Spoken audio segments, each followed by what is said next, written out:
واتدى بالصخور ميدان أرضه والصلاة والسلام والتحية والإكرام على خير خلقه ونور عرشه أفضل الأنبياء والمرسلين حبيب إله العالمين أبا القاسم محمد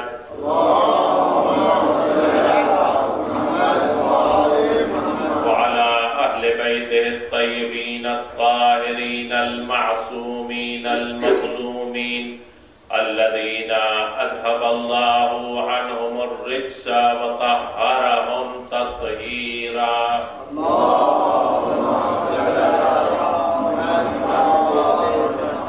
أما بعد فقد قال الله سبحانه وتعالى في كتابه المجيد وفرقانه الحميد وهو أصدق القائلين بسم الله الرحمن الرحيم ولقد كرمنا بني آدم وحملناهم في البر والبحر ورزقناهم من الطيبات وفضلناهم على كثير ممن خلقنا تفضيلا. صلوات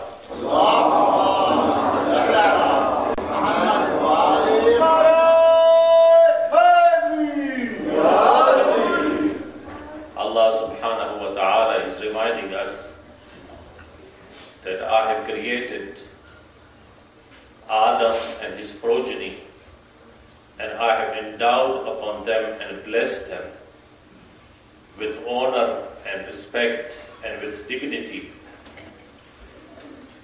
And I have provided them from the best of provision, from the best of rizq, from the best of sustenance, and I have given them superiority over much of what I have created, over many of the things that I have created in the cosmos, in the entire universe.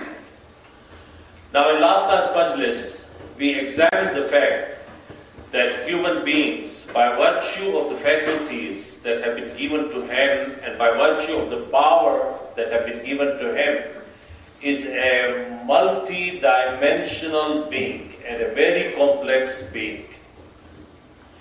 Each human being as if he is a moving universe in his own right. He is a moving universe in his own right. Now if Allah subhanahu wa ta'ala has brought us in this life when we were nothing, we have to think about it, that this life cannot be a coincidence and it is not without purpose. When we have been brought into the life, we have been told precisely and exactly what is expected from us. Not only this, we have also been told that after this material life is over, what are the steps that we are going to move about in order to reach our end, for which we have. There are 4 stages through which, before we were born into this material world, into this existential world, we were there in the form of Alam-e-Zar. Zar means ants. Zar means ants. So each one of us was of the size of ants. But Allah subhanahu wa ta'ala assembled us in the loins of those in whose loins we were to be born later on. He assembled us in Alam-e-Zar, in a spiritual world, and he put to us a question: Alastu bi rabbikum? Am I not your Lord? Qalu bala. They confessed that he is the Lord, he is the creator, he is the giver of bounties, he is the giver of life, and he is the taker of life. Therefore, all those people who confess to the rububiyyat, to the lordship of Allah subhanahu wa ta'ala, have been sent here as mu'mineen. There is a link. You see, all these 4 phases of life that I'll be describing very briefly. because this is not my subject. But since I am moving towards the said purpose, so I have to briefly touch, because these are different subjects in their own right. From Alam Zar into the existential world, from the existential world, after this existential world is over, in which we are able to notice each other, we are able to communicate with each other, we are able to see each other, we are able to cooperate, coordinate with each other, we are able to live coexistentially in this life, then the next phase will be after the death. From the time of grave until the time of resurrection is called Alame Barzakh. Alame Barzakh. Then there will be a resurrection, not in spiritual form, in spiritual plus bodily form. In the same form in which we are living in this existential world. After the resurrection, there will be the day of judgment. These are the 4 phases of life in which we have to pass, whether we like it or not. Now this is not 4 different lives. I'm not telling you that this is transmigration of soul. No. The soul is one which has been given to us, through which we maintain our identity. And because of that identity, the life is one. The life which is going to pass through 4 phases, out of which 1 phase we have already passed. This is the second phase. This is one life, but with 4 different phases. That's why when a person dies, we do not say that he is destroyed.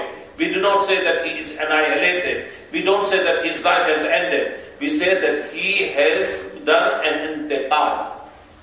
Intiqal. Whenever we mention that somebody has passed away from this life, we say that he has passed into another form of life. The life is one, but into another form. Now when I described yesterday these faculties that have been given to human being, here we have to see, and I then connected it with the Wasiyat of Amir al-Mu'minin, if you remember. Today what I'm going to do is I'm going to connect the rights that Allah subhanahu wa ta'ala has given us. Now, having given every human body all the faculties that He has given to every single human body. You remember I described eyes and ears and tongue, and I've said that these are the powers, these are the faculties that Allah subhanahu wa ta'ala has given us.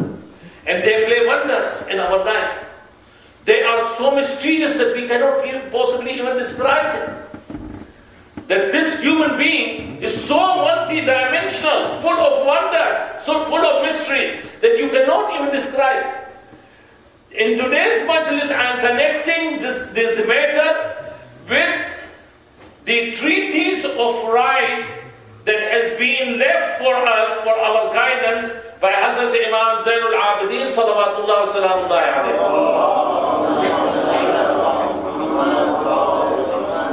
When you, for example, want to know what are the basic human rights that have been preserved and protected by the civilized world, those people who are the experts in law will tell you that Magna Carta and habeas corpus are the things which maintain and protect certain basic human rights. Magna Carta in England protects certain human rights. In the United States, it's Bill of Rights that protects the human rights. It spells out in quite a detail. The full description is given that what are your rights, your civil rights that are protected by these documents. In Islam, every single right that you can possibly conceive emanates and originates from the Quran and from Sunnah of the Prophet Muhammad sallallahu alayhi wa sallam. They guarantee your basic rights. Your basic rights for coming into wujud. Your basic rights for coming into existence. Imam Zainul Abidin is forming his treatise of right, and this is a beautiful document, and a beautiful description that He has left for us, based on what Allah subhanahu wa ta'ala has provided and what His Prophet has expounded upon. Now Imam Zainul Abidin describes so precisely and so accurately, وَجَعَلَ لِبَصَرِكَ عَلَيْكَ حَقًّا وَلِسَمْعِكَ عَلَيْكَ حَقًّا وَلِلِسَانِكَ عَلَيْكَ حَقًّا وَلِيَدِكَ عَلَيْكَ حَقًّا وَلِرِجْلِكَ عَلَيْكَ حَقًّا وَلِبَطْنِكَ عَلَيْكَ حَقًّا وَلِفَرَجِكَ عَلَيْكَ حَقًّا.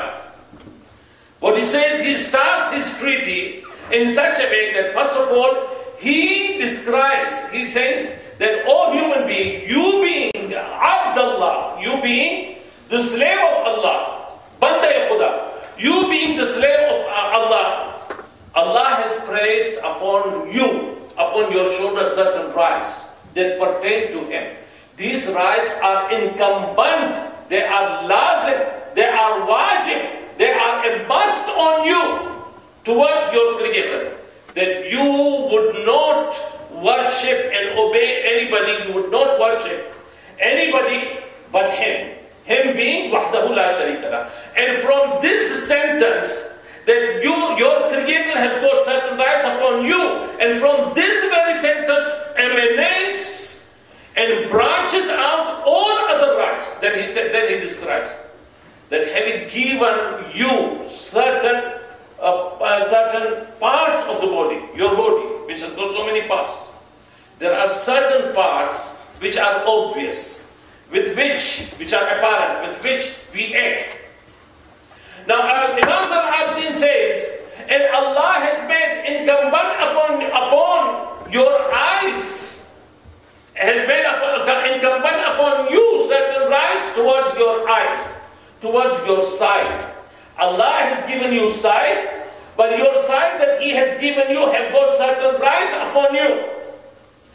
The hearing that He has given you have got certain rights upon you. The tongue that He has given you have got certain rights upon you. The hands that He has given you have got certain rights upon you. The legs that He has given you have got certain rights upon you. The stomach that has given you, it has got certain rights upon you. And your private parts that He has given you have got certain rights upon you. وَذَلِكَ الْجَوَارِحُ السَّبْعُ الَّتِي فِيهَا يَكُونُ الْأَفْعَالُ. And these are the 7 apparent bodily parts through which human being is acting and is conducting certain actions. If you come to know about it, for example, what's happening inside your body, although there are so many muscles inside your body, but how they are functioning, you have no control over them. Your digestive system, you haven't got any control over it. But you have got control over what type of food you are to eat, what type of drink you are to drink. You have got that control. These eyes, how they are formed and they have got beautiful creation inside them, you haven't got control over it. But you have got control of how to use the eyes.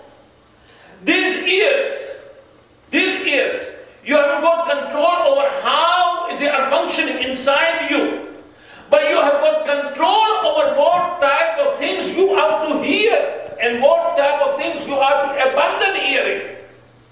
This tongue that has been given to you, you haven't got any control about the way it has been created and the way it is functioning. But you have got control of what to say and how to say it and when to say it. How to say, when to say it, and where to say it. These hands, how to act, how to do the work, you have got control over how to use them in order to produce productive work. These legs, you have got control over them as to where to go and where not to go. There are certain places. It's up to you, and it is your option, and it is your choice whether you decide to go into tonight's parties or you decide to come to the majlis. This is your choice. The way you do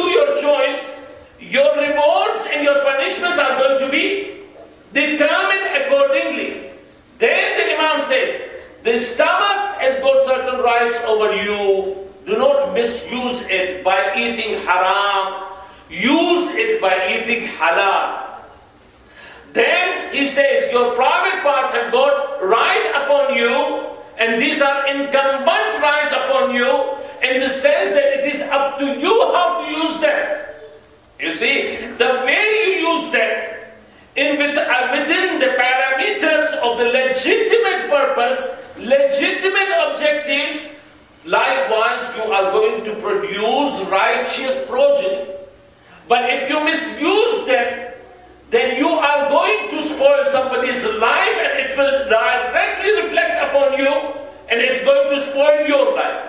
So you see, this cause and effect, it operates as far as each bodily part is concerned. You cannot avoid it. And then accordingly, Imam Zain al-Abidin describes it in his treatise with so much detail of how the eyes have got rights upon you, how the ears have got rights upon you. And then he says that emanating from these bodily parts, emanating from the jawarih, all the parts that have been given to us are certain actions. You see, once you decide that this is the sort of life that you will live, once you decide that this is the quality of life that you are going to organize for yourself, and this is the discipline that you are going to impose upon yourself, mind you, when to be born, in whose house to be born, in which land to be born, is not under your control. It has been determined by Allah subhanahu wa ta'ala, and it is the prerogative of Allah subhanahu wa ta'ala where to send you, in which part of the world, in which family, and when. This is the prerogative of Allah subhanahu wa ta'ala. When you are going to die and where are you going to be buried is not under your control. But between the birth and the death, your whole life that has been given to you is under your control. The best thing you can do is this: when you do not have any control over your beginning, when you have got no control over your end, but this is the life that has been given to you, it is up to you to improve the quality of the life. It is up to you to make the life righteous in such a way that Allah is pleased with you. This is the whole thing. That's why I said in the beginning that from the fact that you are supposed to obey Allah in every respect, from that all other rights that you can possibly imagine branch out from that one sentence.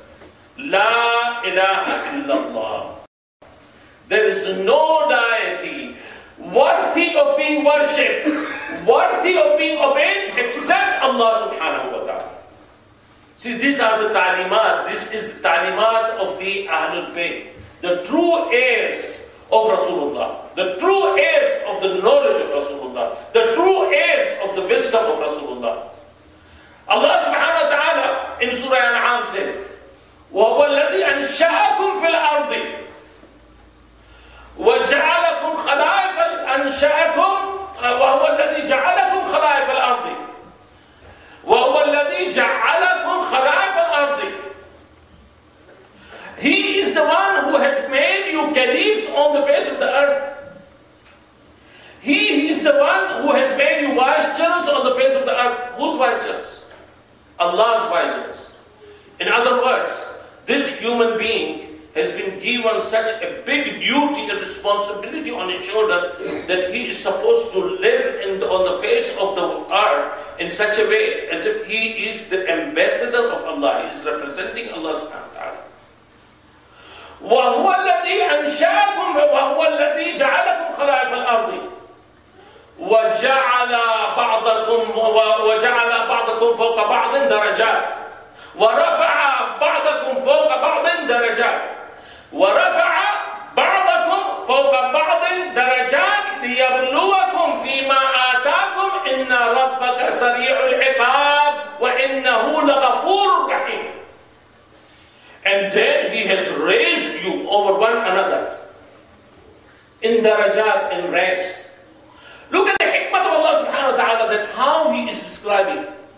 I have sent you under certain conditions.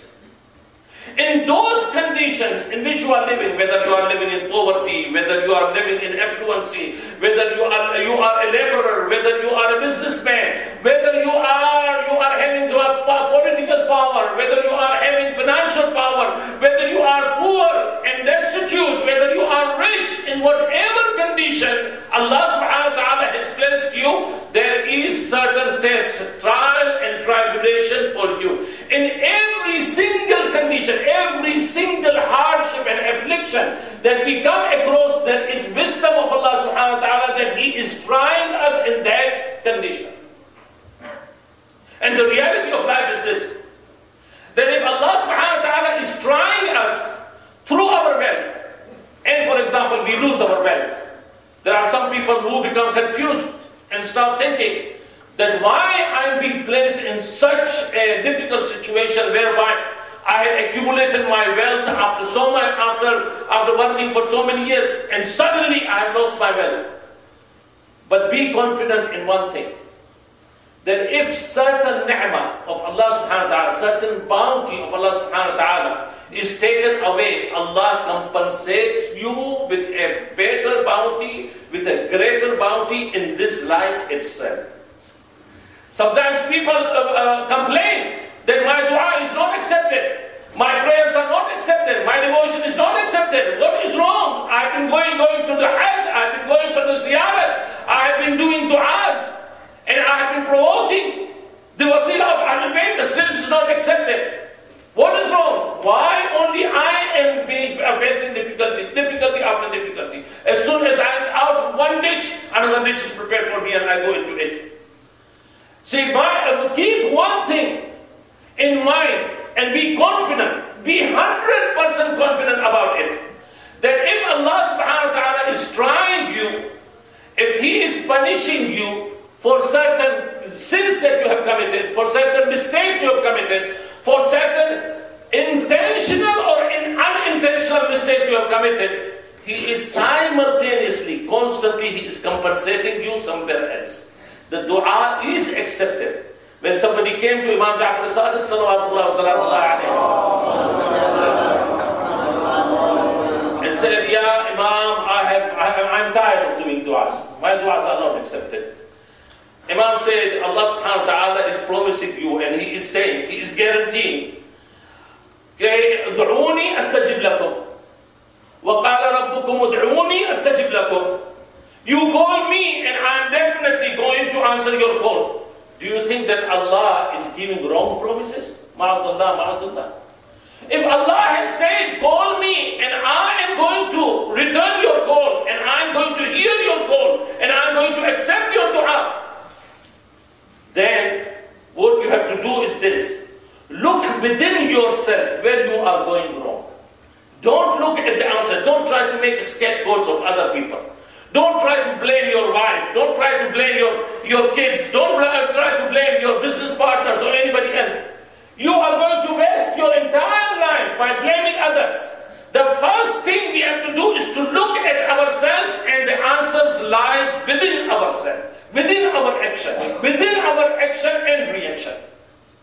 As soon as a person starts looking critically upon himself, he'll be able to trace the mistakes he has committed. He will be able to trace the sins he has committed. For example, if he has distressed somebody and he is passing through certain distress, what he has to do is to remember those people whom he has distressed. If they are alive, then go and seek their pardon and go and recompense them for the injury you have or the harm you have caused them. If they are dead, then do dua for them. Ask maghfirat of Allah subhanahu wa ta'ala for them. Get up in namaz shab and ask dua and do istighfar for your deceased parents. Number one, for the deceased parents. Number two, for your own children, that may Allah guide them. Number three, for your loved ones, your relatives, your friends, those whom you have known, those perhaps whom you have harmed consciously or unconsciously. Ask dua, ask maghfirat for them. And in this way, Allah is going to forgive their sins, and Allah is going to forgive your sins as well. Sallu ala Nabi.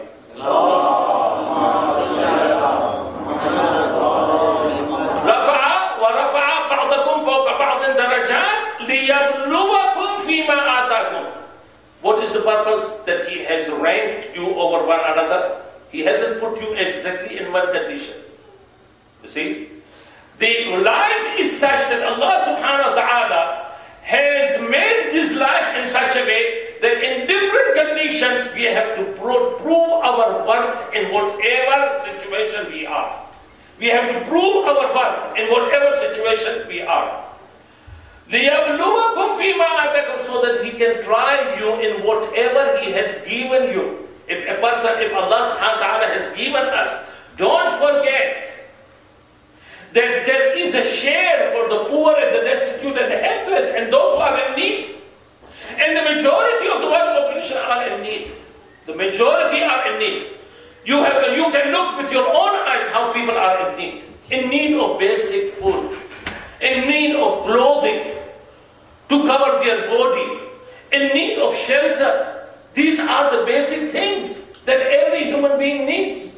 If Allah subhanahu wa ta'ala has given us, He has said, all right, I have given you also the right, full right, to enjoy whatever I have given you of the wealth, of the earnings, of whatever I have given you. But remember one thing. Remember one thing. You have to pay the poor due. You have to pay the alms. Because included in your earnings are the share of somebody else. Whether they ask for it or not, but I am asking on their behalf. Then He has said, whatever I have given you, you have got full right over it, provided you keep into consideration that 80% is yours, 20% is mine. 1/5 is mine. The rest is yours. Once you have paid my share, the share of my profit, the share of the progeny of my profit, then you are free to do with the 80% whatever you like.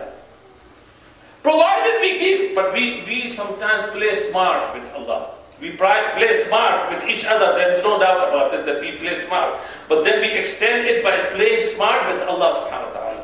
And when we start playing smart with Allah subhanahu wa ta'ala, and He is smarter than anything we can think about, then He comes back. When His azab comes, we will not be able to perceive where from this azab has come. And we will get confused. But if we look that question yourself one thing. Have I paid the huquq of Allah or not? If I have paid huquq Allah, then sleep with clear conscience. If you have not clear conscience, if you have not fulfilled the right of Allah subhanahu wa ta'ala, which is included in your earnings, then there is a cause of worry. There is a cause of worry in the sense that you have polluted your earnings with something haram. You have polluted your savings with something haram. You have polluted your wealth and property with something haram. As a result, you are going to face the consequences in this life. Because Allah loves you, so you are going to be punished in this life.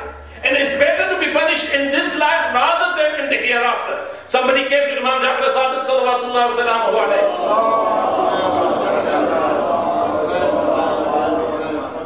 and said, Ya Imam, we being your followers, we don't have to worry about anything. You are going to help us. What is there to worry about? On the day of Qiyamah, you are going to take us all into heaven. The Imam said, there is no doubt, we are going to be the intercessors for our sincere believers. Those who are sincere believers, we are going to intercede on their behalf. But when? On the day of judgment. On the day of Qiyamah. But I am worried for you what is going to happen to you in Barzakh. We are not going to help you in Barzakh. You are going to help yourself in Barzakh. Prepare yourself in Barzakh. The Barzakh can extend into tens of thousands of years. Mind you, tens of thousands of years. There are certain people whose deeds are accepted by Allah subhanahu wa ta'ala. They are righteous people. They are pious people. إِنَّمَا يَتَقَبَّلُ اللَّهُ مِنَ الْمُتَّقِينَ. Allah definitely accepts from those who are pious, God-fearing, who are righteous. Because this is His promise in the Quran. But when they die, they also have to pass through barzakh. But for them, the period of barzakh is going to be short. They will finish up with the period of barzakh, and then they will step into another phase of life. But there are certain vicious people, there are certain wicked and evil people. For them, the life of barzakh is going to extend for thousands of years. And whatever before them, the imams and the Ahlul Bayt are not going to help us. So we have to prepare ourselves in this life for the barzakh. And what is this? That Rasulullah has said that anybody, when he dies, his link with this worldly life is broken, with the exception of three things. And what are those three things? One, waladun salihun yad'u lahu. That he leaves behind a righteous progeny who keep on praying for him. You see, on the one hand, if Rasulullah has told us that dua al-walid li-waladihi ka dua al-nabi li-ummatihi. Look at the status, look at the rank that Rasulullah is giving. That when a parent prays, does dua for the children, it is equivalent to the dua of Nabi when he prays for his ummah. Dua al-walid li-waladihi ka dua al-nabi li-ummatihi. Rasulullah has placed the parents who do dua constantly for their children at the level of Nabi doing dua for his ummah. But at the same time, when these same parents die, then on the shoulder of the progeny and the children who are left behind, there is a great responsibility that if you want the link of your deceased parents to be maintained with this worldly life, with this earthly life, then keep on praying for them, keep on praying for their maghfirah. And what will happen in the life of barzakh, their sins are going to be reduced and going to be obliterated, going to be forgiven by Allah subhanahu wa ta'ala. This is one thing. Sadaqatun jariyah. When you give sadaqah, when you help the poor people, when you give sadaqah, and you contribute into the construction of mosques, the construction of roads, the construction of madrasa, the construction of schools and seminaries, this is all considered as sadaqatun jariyah. So long as even one soul on the face of the earth will take the benefit of what you have left behind, you are going to benefit for it. Because your sins are going to be forgiven in the barzakh. Then, ilmun nafi', provided you leave knowledge which benefits other people. Not knowledge which leads the way for constructing or for manufacturing atom bombs and then taking the life of millions of innocent people. And that for in return you are going to burn in hell forever and ever. See, so ilmun nafi' wa sadaqatun jariyah wa waladun salihun yad'u lahu. These are the only three factors which are going to maintain and preserve our link with our earthly life, which we would have just passed through. These are important things to leave behind. Now you understand when Imam Zayn al-Abidin salawatullah wa salamuhu alayhi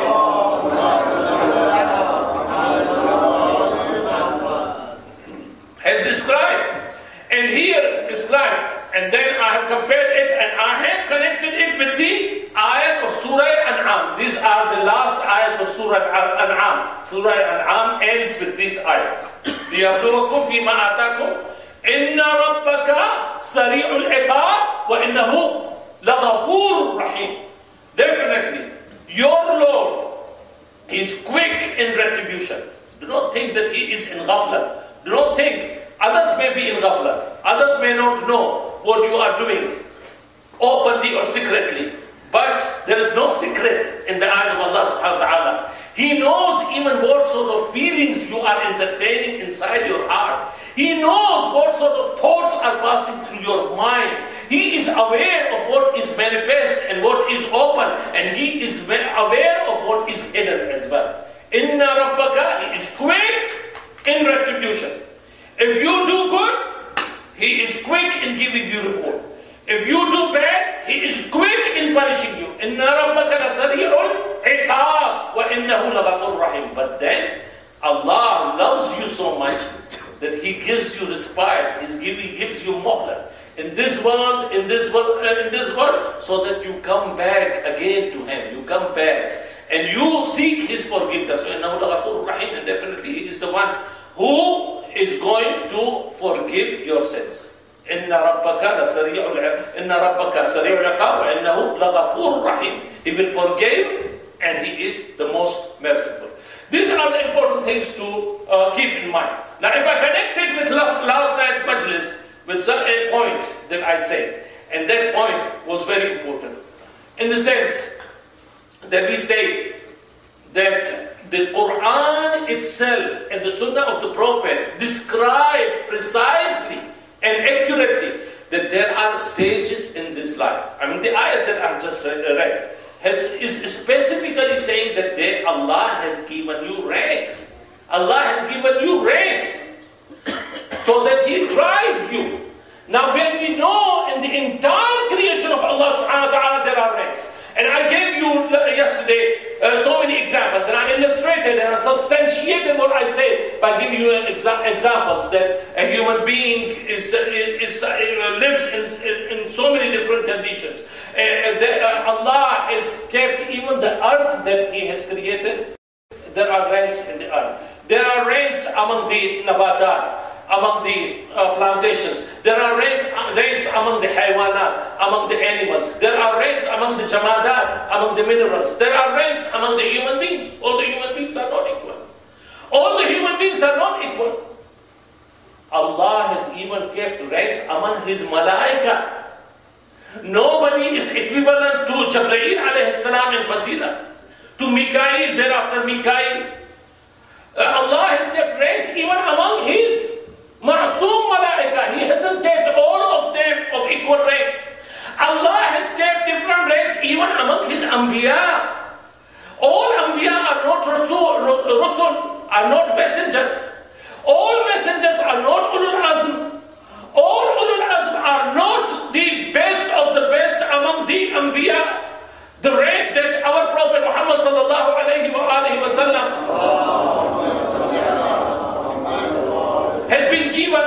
Can you imagine if Allah keeps ranks among the Anbiya, all of the Anbiya, according to our belief, according to the belief of the school of Ahlul Bayt, al-Ma'sumin, there is no doubt about it. But in Fazilah, they are not equal. تِلْكَ الرُّسُلُ فَضَّلْنَا بَعْضَهُمْ عَلَى بَعْضٍ. Allah subhanahu wa ta'ala Himself is saying that those are the messengers, some of them we have ranked over others. تِلْكَ الرُّسُلُ فَضَّلْنَا, we have given them Fazilah. You see, these are the examples. Then you come up with a hadith which tells you as-sahaba kulluhum adul, that the companions are all of equal ranks. Okay, this Rasulullah one day came from outside, and He came on the minbar, and the color of His face was changed. The companions who were gathered there for congregation, they were very much worried that the colors of the Rasulullah is changed, and they asked Him, what is happening? And He said, I am alive among you, and already people have started lying in my name. Now, this is a unanimous hadith. This is a hadith which is narrated in all the hadith books. I can challenge this. I am alive among you, and people have started lying in my name. Who were these people who had started lying in His name? Those people who were living with Him. The people who were His contemporaries, isn't it? They hadn't come from the outside world, from the outer world. They were the people who were living with the Prophet. They were the companions, some of the companions of the Prophet. I'm not saying all the companions of the Prophet. But here the factory of Banu Umayyah played such a dirty role of concocting certain ahadith in the name of the Prophet. What was the purpose? What was the purpose? The purpose was this, to confuse the Muslims as much as possible so that the original sunnah of the Prophet does not reach the public. This was the entire. Now, if they are to sell this idea and to market this idea that all the companions of the Prophet are of equal rank and the Quran is saying no. And here in the same khutbah, Rasulullah said, if somebody brings any hadith in my name, then weigh it and compare it with the Quran. If it agrees with the Quran, then accept it, then consider it as my word. But if it contradicts the Quran, then throw it on the face of the person who has brought this hadith. This also is unanimously narrated hadith in the books of the Muslims. Now the Prophet defined, Rasulullah has defined the criterion of accepting what is right and what is wrong among the ahadith that are going to be presented to us. But Banu Umayyah knew that there were certain companions who were strictly and rigidly standing sincerely besides Imam Ali. And they had so much hatred and malice against Imam Ali, because Imam Ali's sword had not distinguished who was to come and face him in the battlefield. Whether it was the chieftain of Quraysh, whether it was the chieftain of Banu Umayyah. Since Imam Ali was wholly, solely and exclusively fighting for the sake of Allah subhanahu wa ta'ala, he did not distinguish between who was to come and fight him in the battlefield. And in the process, what happened in Badr and Uhud, all the chiefs and all the leaders of Banu Umayyah lost their life. And among them, the grandfather of Muawiyah, the uncle of Muawiyah, the brother of Hind, and one of the brothers of Muawiyah, the uncle of Muawiyah, and the grandfather of Muawiyah. They lost their life. Now these were also the chieftains of Banu Umayyah, the chieftains of Quraysh. This is the malice that they kept in their heart against Imam Ali. And here started the concoction of the ahadith. The concoction of the ahadith was this, to put the enemies of the Ahlul Bayt and the friends of the Ahlul Bayt at one rank. Those people who had stood by Imam Ali and who had stood by the Ahlul Bayt, and those people who had opposed the Ahlul Bayt and who entertained hatred and malice against the Ahlul Bayt, to keep them on one rank. And this was the whole purpose of concocting this hadith, to confuse the Muslims so that they are not able to find what is the correct hadith and what is the correct sunnah of the Prophet. But Imam Hussain alayhi salam, he looks at this state of affair. Imam Hussain alayhi salam उस जमाने का मुताला कर रहे हैं कि जबकि आप रसूल के जमाने में बचपने में थे, लड़कपन में थे, तुफुलियत में थे, उस जमाने का भी मुताला कर रहे हैं कि जब अमीरुल मोमिनीन अली इब्न अबी तालिब से जमाना बदल गया, उस जमाने का भी मुताला कर रहे हैं कि जनाब सिद्दीक़ ताहिरा रसूलुल्लाह की मौत के बाद चंद दिन के बाद निकली अपना हक तलब करने के लिए, उस जमाने का भी मुताला कर रहे हैं कि जमाने में इमाम हसन अलैहिस्सलाम को जहर देकर शहीद किया। ये सारी सूरत हाल इमाम हुसैन अलैहिस्सलाम के सामने है। इमाम हुसैन अलैहिस्सलाम देख रहे हैं कि किस तरह का जुल्म हो रहा है मुसलमानों पर। इमाम हुसैन देख रहे हैं कि कुरान की आयतों पर अमल नहीं किया हो रहा है। इमाम हुसैन ये भी देख रहे हैं कि सुन्नत रसूल में किस तरह तब्दीलियां हो रही हैं।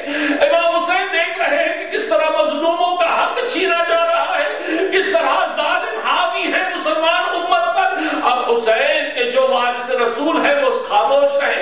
हुसैन ने कहा नहीं, कसम बखुदा वो वक्त मुझे अब भी याद है जबकि मैं बचपन में खेल रहा था और रसूल ने मुझे बुलाया और कहा, बेटे हुसैन, अगर मेरे इस्लाम पर कोई खतरा आएगा तो तुम क्या करोगे? कहा, नाना जान, मैं तो सारी जो भी मेरे पास में है उसको आपके दीन को बचाने के लिए मैं कुर्बान कर दूंगा। कहा, बेटे, फिर भी अगर मेरा दीन न बचा तो तुम क्या करोगे? कहा, नाना, मैं सर कटवा दूंगा लेकिन आपके दीन को बचाऊंगा। फिर रसूलुल्लाह ने सवाल किया, बेटे हुसैन, फिर भी अगर मेरा दीन न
دیجیے. حالانکہ امام حسین کو پتا تھا کہ جس مقصد کے لیے اور جس نقطے پر کہ کربلا نزدیک ہے، امام حسین کو پتا تھا کہ آخری آپ کا قیام نزدیک ہے.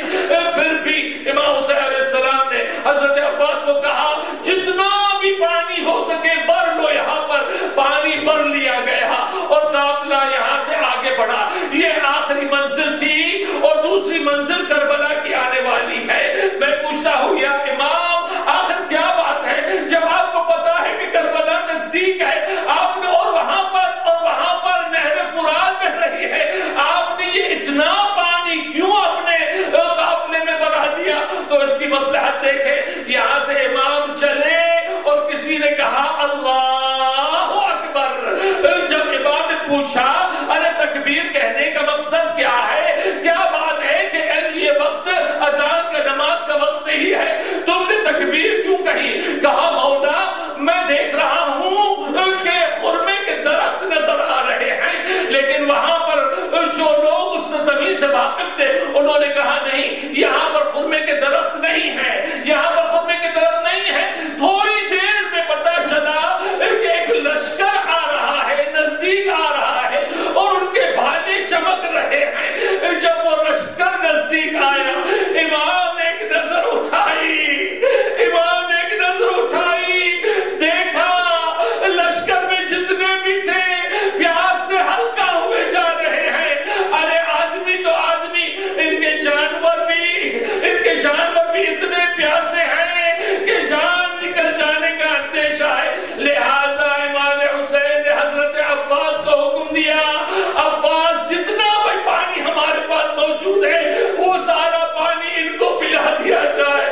صاحب یہ کوثر کا نال ہے، سقیب نے سقی ہے، جانتا ہے کہ یہ لشکر یزید ہے، لیکن پھر بھی دیکھیں سخاوت کہ حسین نے یہ خیال نہیں کیا کہ ہمارے قافلے میں چھوٹے چھوٹے بچے بھی ہیں، بیویاں بھی ہیں. حکم دیا جتنا بھی پانی ہے اس لشکر کو پلا دو.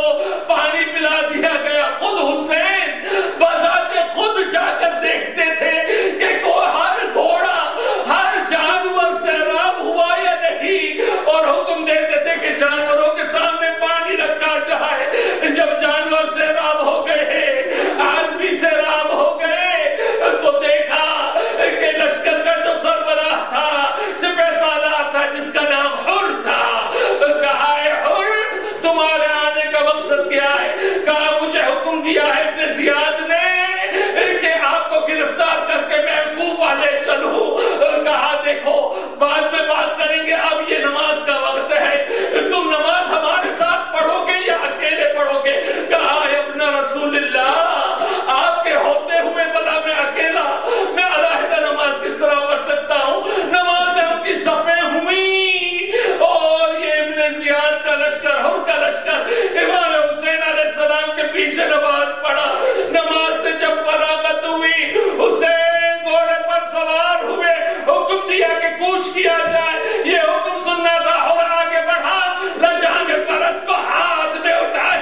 सरजमीन